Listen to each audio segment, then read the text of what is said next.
O programa Pleamar é unha iniciativa da Fundación Biodiversidade do Miteco mediante o cal cada ano se fomentan diferentes proxectos dedicados a conseguir unha maior sustentabilidade da actividade pesqueira e acuícola. Para conmemorar o Día Marítimo Mundial, a organización presentou unha batea científica preto da illa de Cortegada algúns dos seus proxectos. En esta plataforma se recogen datos de información meteorológica y también oceanográfica que luego los científicos, por ejemplo del Instituto de Investigaciones Marinas, del CSIC o de CEDMAR, analizan con distintos fines. Os diferentes programas teñen varios obxectivos como protexer a biodiversidade mariña e coidar o océano. A clave do éxito deste programa está na unión de tres organizacións. Por un lado, el sector pesquero y acuícola, que desarrolla su actividad socioeconómica en espacios muchas veces protegidos por la Red Natura 2000.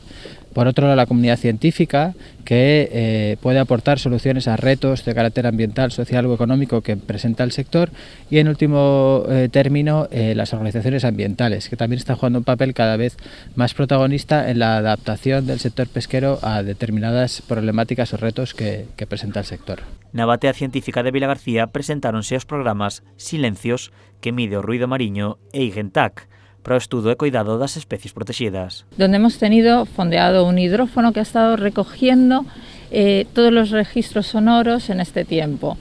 Además, se ha estado trabajando en esos registros para poder distinguir fuentes antropogénicas, por ejemplo, embarcaciones pasando por la zona, y fuentes naturales como son el cruce de cetáceos, aquí principalmente los arroaces, que es el cetáceo que suele estar por aquí. Y esto nos permite en el futuro aplicar métodos de marcaje y recaptura para establecer abundancias relativas dentro de estos espacios protegidos o estudiar sus migraciones o inmigraciones dentro de estas zonas de especial interés.